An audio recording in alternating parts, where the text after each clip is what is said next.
A'udzu billahi minasyaitonir rajim. Bismillahirrahmanirrahim.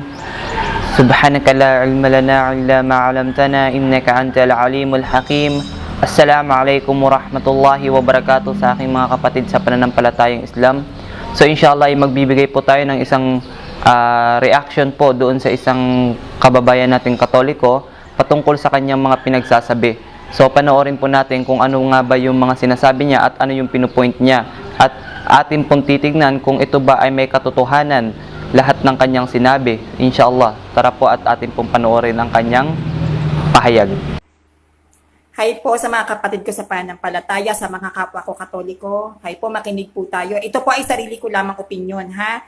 Kasi po binabash nila ako, ang sabi nila, si Kristo ay isang tao lamang at ito'y hindi Diyos sapagkat walang Diyos na namamatay. Tama po ba? Ang idedepensa ko po na ang sinasabi nila, kung Diyos si Kristo, bakit siya namatay?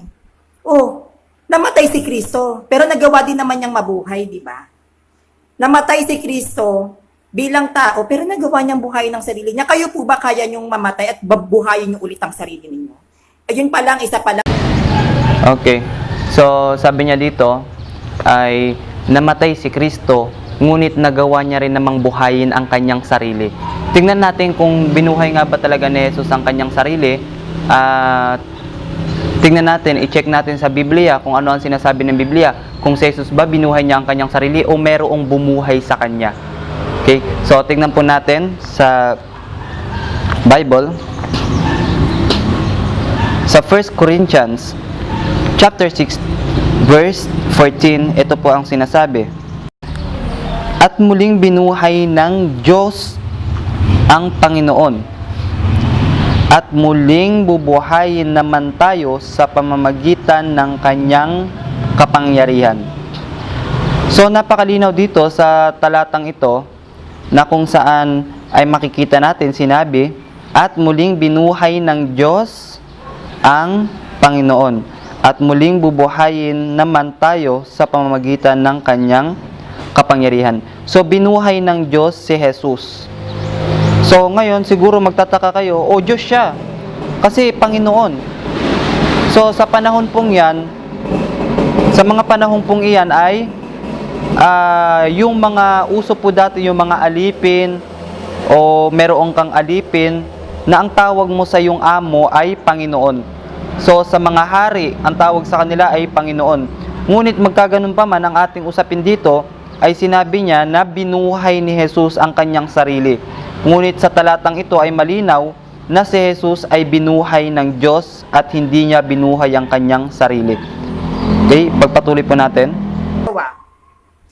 Bakit ganon sinasabi nila dahil dyan sa perceptions kong yan? Bakit si Lazaro nabuhay din naman? So nangangahulugan ba si Lazaro ay isang Diyos sapagkat siya'y patay pero nabuhay na maguli? Di ba?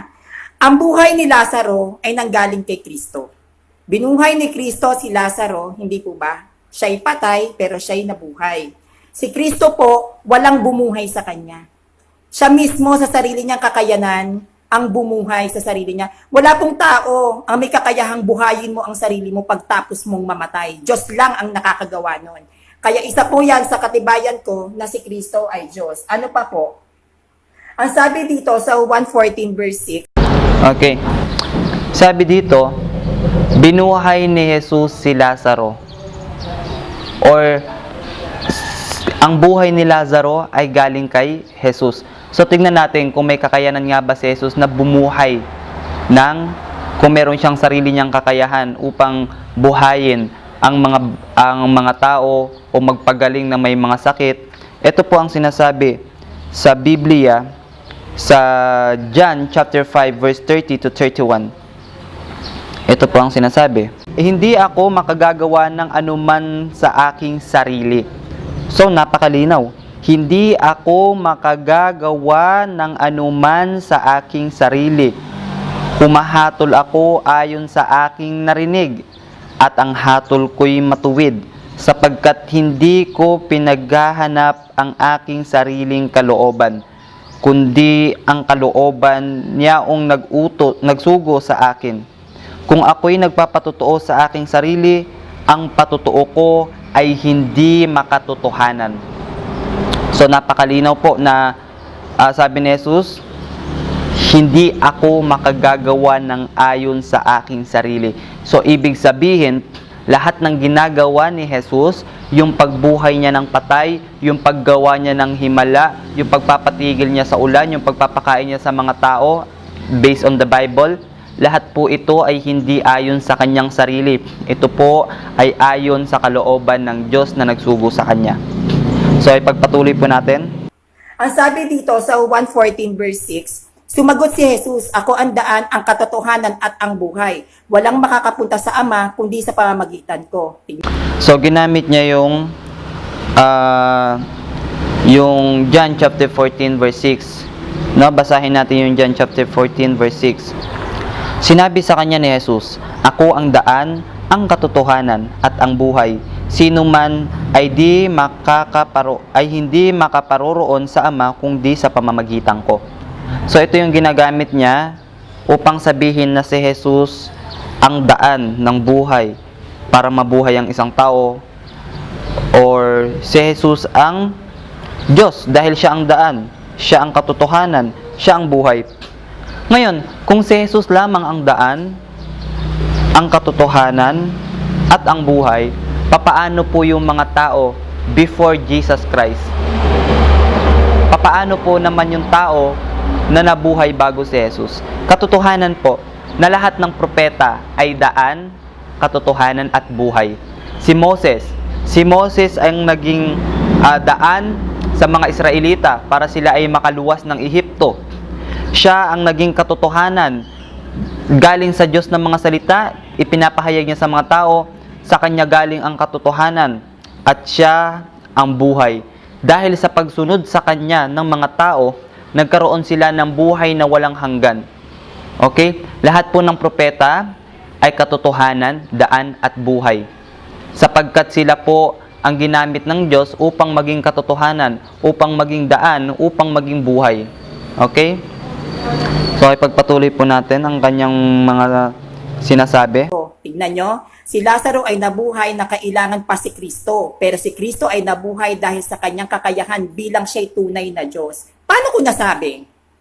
Sa 1, 2, verse 19, tsaka 21. Sabi niya, si Jesus daw ay tunay na Diyos. Si Jesus ay tunay na Diyos. So, tignan po natin, basahin po natin kung si Jesus ba ay tunay na Diyos. Okay? Basahin po natin sa Mark chapter 12 verse 29. Sabi po dito, at sumagot si Jesus, ang Pangulo ay pakinggan mo, o Israel. Ang Panginoon nating Diyos, ang Panginoon ay iisa. So kung mapapansin natin dito, ang salitang ang Panginoon nating Diyos. Nating Diyos. Ibig sabihin, si Jesus ay inaangkin niya na yung Diyos ng mga Israel ay Diyos niya din. So, saan ka makakakita ng Diyos tapos meron pa siyang Diyos? Okay? Saan ka makakita nun? Kaya dito, napakalinaw na si Jesus ay mayroong Diyos at siya ay hindi Diyos. Ano pa? Sinabi pa sa Luke chapter 18 verse 18 to 19, at tinanong siya ng isang pinuno na sinasabi, mabuting guro, anong gagawin ko upang magmana ng walang hanggang buhay? At sinabi sa kanya ni Jesus, bakit mo ako tinatawag na mabuti? Walang mabuti kundi isa, ang Diyos lamang. Ngayon, kung si Jesus ay Diyos, bakit niya itatanggi ang pagiging mabuti at sasabihin niya na bakit mo ako tinatawag na mabuti? Walang ibang mabuti kundi ang Diyos lamang. So makatuwid, sa verse na ito, ipinapakita ni Jesus na siya ay hindi isang ganap na mabuti, kundi siya ay nakagagawa ng pagkakamali. At sinabi niya na iisa lang ang mabuti at yun ay ang Diyos. Ano pang sinasabi dito? Sa John chapter 17 verse 3, ito ang sinasabi, at ito ang buhay na walang hanggan, sabi ni Jesus, na ikaw ay makilala nila na nag-iisang Diyos na tunay at siyang iyong isinugo sa makatuwid bagay si Hesukristo. Ngayon, Kung iisa lamang ang tunay na Diyos, kung may tunay ay merong peke. Ngayon, kung sinasabi ni Jesus na iisa lamang ang tunay na Diyos at sasabihin nyo na si Jesus ay tunay na Diyos, sino ngayon ang tunay na Diyos sa kanila? At sino ang dapat paniwalaan? Kayo na sinasabi nyong si Jesus ay tunay na Diyos o si Jesus na nagsasabing iisa lamang ang tunay na Diyos at yon ay ang Ama o ang Diyos na nasa langit? Okay, continue natin. Sumagot si Jesus, gibain ninyo ang templong ito at sa loob ng 3 araw ay muli kong itatayo. Ngunit ang templong tinutukoy ni Jesus ay ang kanyang katawan. O, anong sabi ni Jesus? Muli kong itatayo. Anong itatayo niya ang templo? Ano ang templo? Ang kanyang katawan. Sino magtatay ng katawang namatay? Si Kristo mismo. Hindi niya na kinakailangan mamili kung sino yung sinong dapat bumuhay sa kanya. Kasi kaya niyang buhayin ang sarili niya kasi siya ay Diyos. Ayon sa 1:2 verse 22, kaya't nang siya'y muling nabuhay, naalala ng kanyang mga alagad na sinabi niya ito at lalo silang naniwala sa sulatan at sa mga tao at sa mga turo ni Jesus. Imagine niyo lalong lumalim ang pananampalataya ng mga alagad sapagkat napatunayan ni Kristo na siya'y muling nabuhay sa pamamagitan ng pagpapakita niya sa mga alagad na hindi pwedeng gawin ng isang normal na tao. Dahil tunay siyang Diyos at walang kapantay siya ng Ama. 1:5 verse 26. Kung paano ang Ama mismo ang pinagmulan ng buhay, gayon din naman ang anak na binigyan niya ng ganoong karapatan. Gayon din naman ang anak, it means equal. Ganoon din na binigyan siya ng karapatan ng kanyang Ama na maging kapantay. Hindi po ba? 1:5 verse 26, basahin nyo. Okay. So, in-emphasize niya na si Jesus ay kapantay ng Ama. So, tignan nga natin ang sinasabi ni Jesus mismo. Kung siya ba ay kapantay ng Diyos or ano ba? So, mababasa po natin sa John chapter 14 verse 28. Ito po ang sinasabi. Sabi dito, narinig ninyo kung papaanong sinabi ko sa inyo, papanaw ako at paririto ako sa inyo kung ako'y inyong iniibig. Kayo'y mga galak dahil ako'y pasa sa Ama sapagkat ang Ama ay lalong dakila kaysa sa akin. So, hindi sila magkapantay. Dahil dito pa lang ay nangangahulugan na ang Ama ay mas higit na dakila kaysa kay Jesus. At inshallah po ay pag-aralan pa po natin ng mas malalim mga ating pananampalataya. Ano ba ang sinasabi ng Allah subhanahu wa ta'ala patungkol kay Jesus? So sinasabi po ng Allah subhanahu wa ta'ala patungkol kay Jesus sa suratul Maryam verse 30. Ito po ang sinasabi ng Allah subhanahu wa ta'ala patungkol kay Jesus. Sinabi dito, Qala innani abdullahi ataniyal kitaba wa ja'alani nabiyya. Sinabi dito, he said, I am indeed a servant of Allah. He hath given me revelation and made me a prophet. So napakalinaw na si Propeta Jesus ay ginawang propeta ng Allah subhanahu wa ta'ala. At sino nga ba ang nag-iisang tunay na Diyos?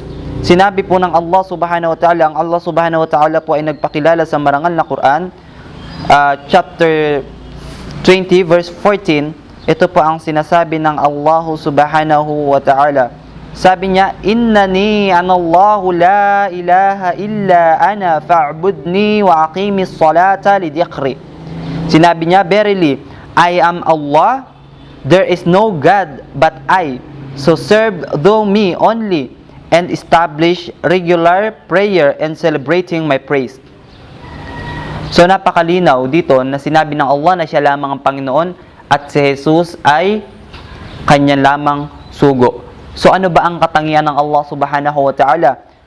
Sinabi ng Allah subhanahu wa ta'ala ang kanyang katangian sa suratul Ikhlas verse 1 hanggang 4. Sinabi niya dito, Qul huwallahu ahad. Sinabi niya, say, He is one. He is Allah, the one and only.